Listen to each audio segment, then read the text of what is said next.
Good morning, students. So, today, in the continuation of discharge of contract point topic, I'm going to discuss the next point is doctrine of frustration. Okay कल मैंने आपको meaning of discharge of contract and modes of discharge of contract explain किया था। आज हम इसका next topic ले रहे हैं that is doctrine of frustration.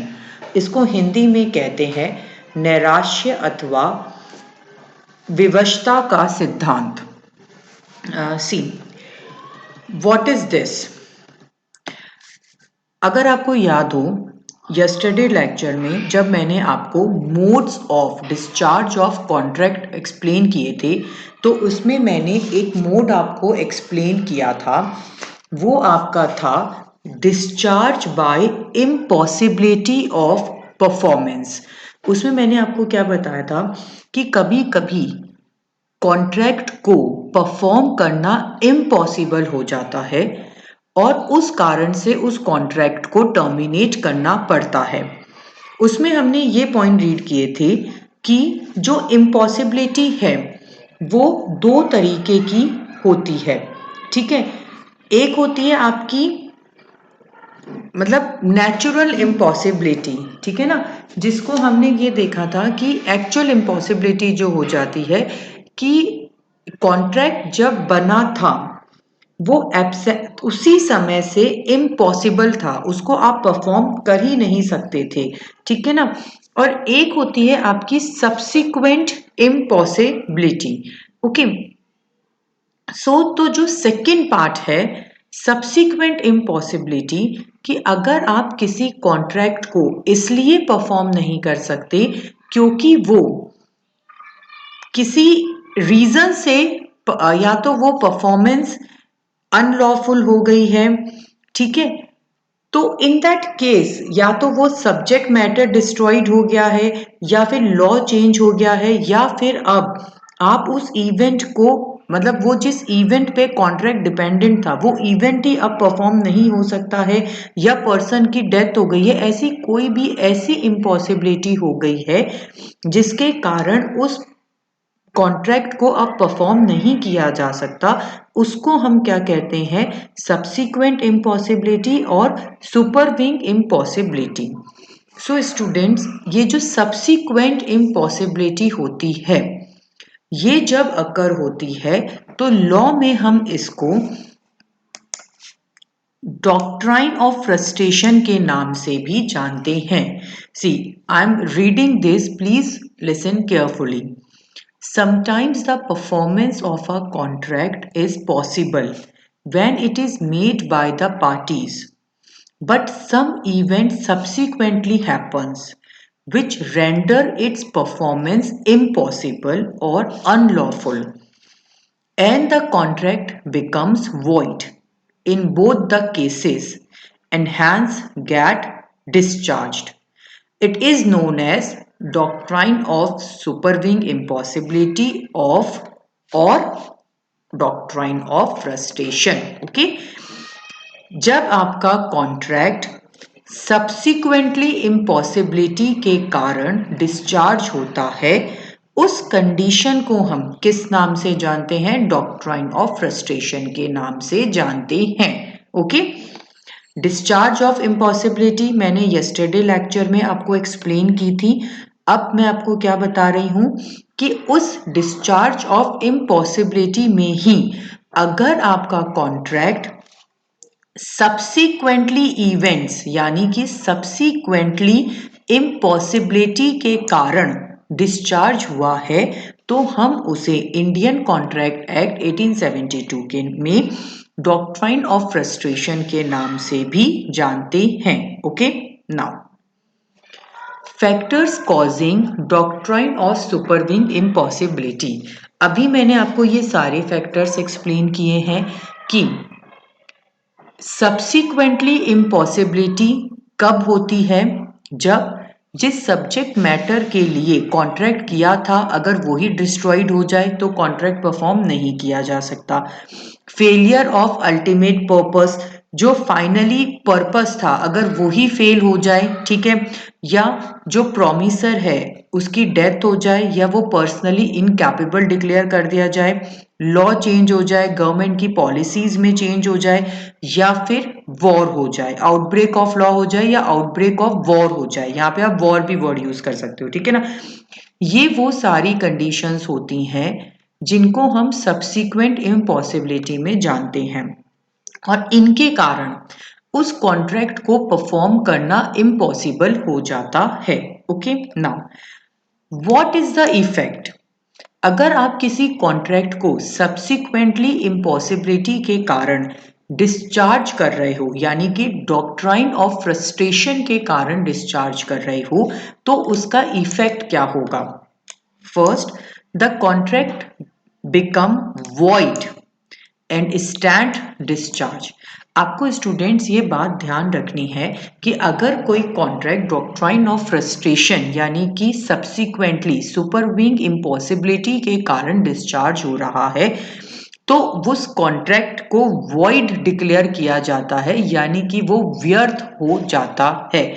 Okay, second point, when one contracting party has obtained valuable benefits before the time of discharge as a result of effects done by another contracting party, there shall be revocable from part so benefited। Means contract को terminate करने से पहले अगर एक party ने किसी भी तरीके का दूसरी पार्टी से कोई बेनिफिट अर्न कर लिया है, और चूंकि अब इस कॉन्ट्रैक्ट को इम्पॉसिबिलिटी परफॉर्मेंस के कारण डिस्चार्ज किया जा रहा है, तो जिस पार्टी ने बेनिफिट लिया था उस पार्टी को वो बेनिफिट वापस करना पड़ेगा, ठीक है, क्योंकि अब वो कॉन्ट्रैक्ट कंप्लीट नहीं हो रहा है। नेक्स्ट, सी, मैंने बार बार आपको ये बात बताई कि यहां पर इस बात पर ध्यान दिया जाता है कि उस कॉन्ट्रैक्ट को परफॉर्म करना चूंकि पॉसिबल नहीं है, ठीक है, और उस कॉन्ट्रैक्ट को परफॉर्म करना सिर्फ इन रीजंस में ही इम्पॉसिबल होना चाहिए, तो ये माना जाता है कि सब्सिक्वेंट इम्पॉसिबिलिटी क्रिएट हो गई है, अब कॉन्ट्रैक्ट को परफॉर्म नहीं किया जा सकता है, दैट्स वाई आप इस कॉन्ट्रैक्ट को डिस्चार्ज कर दो और ये डॉक्ट्राइन ऑफ फ्रस्ट्रेशन बन जाता है, ठीक है। बट आपको यहाँ ये ध्यान रखना है स्टूडेंट्स कि इस नियम के कुछ अपवाद भी हैं। There are exceptions of doctrine of frustration, और या आप इसे ये कह सकते हो, these are the conditions where non applicability of doctrine of supervening impossibility और डॉक्ट्राइन ऑफ फ्रस्ट्रेशन एप्लीकेबल है। मींस ये वो कंडीशंस हैं जिनमें आप इस नियम को लागू नहीं कर सकते।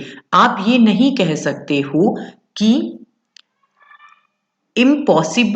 इम्पॉसिबिलिटी अकर हो गई है ड्यू टू सब्सिक्वेंट इवेंट, और आप डॉक्ट्राइन ऑफ फ्रस्ट्रेशन का नियम लगाकर इस कॉन्ट्रैक्ट को टर्मिनेट कर दीजिए। ओके, इन कंडीशंस पर ये बात लागू नहीं होती। ओके, नाउ अब फर्स्ट उसमें क्या है, डिफिकल्टी इन परफॉर्मेंस।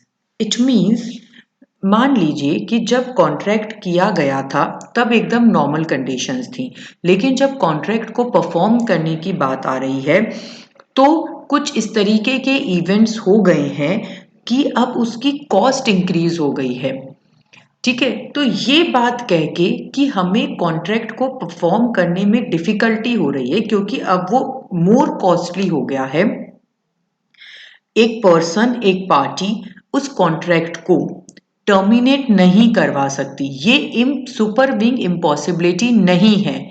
कॉन्ट्रैक्ट तो परफॉर्म हो सकता है, बस वो उसको क्यों परफॉर्म नहीं करना चाहती, क्योंकि उसका प्रॉफिट कम हो जाएगा। सो ये वो कंडीशन नहीं है जिसमें डॉक्ट्राइन ऑफ फ्रस्ट्रेशन एप्लीकेबल होगा। Okay, second, commercial impossibility. Commercial impossibility का वही जो अभी मैंने आपको एग्जांपल दिया वही पॉइंट है कि मान लो किसी पर्सन को ये लग रहा है कि जब उसने कॉन्ट्रैक्ट किया था उसने ये सोच के किया था कि एक प्रॉफिटेबल कॉन्ट्रैक्ट है, लेकिन जब उसने धीरे धीरे उस कॉन्ट्रैक्ट को परफॉर्म करना शुरू किया तो उसको ये समझ में आया कि this contract is not a profitable contract, ये मुझे लॉस दे रहा है। तो वो इस कंडीशन पर इस कॉन्ट्रैक्ट को डॉक्ट्राइन ऑफ फ्रस्ट्रेशन के नियम पे नहीं ला सकता। वो ये नहीं बोल सकता है कि अब आप इस कॉन्ट्रैक्ट को इम्पॉसिबिलिटी में डालकर डिस्चार्ज कर दो। Okay, next, impossibility due to conduct of a third party. ठीक है ना, मान लीजिए कि जो कॉन्ट्रैक्ट की दो पार्टीज हैं उसमें से एक पार्टी अपने कॉन्ट्रैक्ट को कंप्लीट करने के लिए किसी थर्ड पार्टी पर डिपेंडेंट है। जैसे मान लो रॉ मटेरियल के लिए, मान लो ए और बी के बीच में कॉन्ट्रैक्ट हुआ। ए ने ये कहा है कि बी को मैं ये प्रोडक्ट इस दिन अवेलेबल करवा दूंगा, ठीक है, लेकिन ए उस प्रोडक्ट को मैन्युफैक्चर करने के लिए जो रॉ मटेरियल लगता है उसके लिए सी पे डिपेंडेंट है। अब किसी भी रीजन से सी उस रॉ मटेरियल की सप्लाई ए को नहीं कर रहा, तो ये कह के कि भाई थर्ड पार्टी मुझे ए और बी को सी से कोई लेना देना नहीं है, ठीक है, तो सी उसके लिए थर्ड पार्टी है। तो थर्ड पार्टी के कारण उस कॉन्ट्रैक्ट को आप इम्पॉसिबल डिक्लेयर नहीं करा सकते। सेम ऐसे ही स्ट्राइक्स हैं या लॉकआउट्स होते हैं, उसमें भी अपनी जिम्मेदारी से भागा नहीं जा सकता है। ये सारी और ऐसे ही failure of one of the object, मान लीजिए जो कॉन्ट्रैक्ट किया गया था वो 3 ऑब्जेक्ट्स के साथ में किया गया था कि भाई 3 उसमें उद्देश्य रखे गए थे, लेकिन अब किसी भी एक रीजन से कोई एक ऑब्जेक्ट है जिसको आप कंप्लीट नहीं कर सकते हो, तो इसका मतलब ये नहीं है कि आप उसे सुपरविंग इम्पॉसिबिलिटी बताओगे और डॉक्ट्राइन ऑफ फ्रस्ट्रेशन में डालोगे। ओके, सो आपको ये ध्यान रखना है स्टूडेंट्स कि ये जो कंडीशंस हैं, दीज कंडीशंस, ये वो कंडीशंस होती हैं जिनमें हम ये मानते हैं कि जो कॉन्ट्रैक्ट की परफॉर्मेंस है वो सब्सिक्वेंटली इम्पॉसिबल हो गई है और इन कंडीशन पे डॉक्ट्राइन ऑफ फ्रस्ट्रेशन नियम लागू करके उस कॉन्ट्रैक्ट को डिस्चार्ज कर दिया जाता है। बट ये वो कंडीशंस हैं जिनको एक्सेप्शंस माना गया है इस नियम का। इन कंडीशंस के होने पर परफॉर्मेंस को सब्सिक्वेंटली इम्पॉसिबल नहीं माना जाता है, इसीलिए इन कंडीशंस पर डॉक्ट्राइन ऑफ फ्रस्ट्रेशन नियम लागू नहीं होता है। Okay, thank you.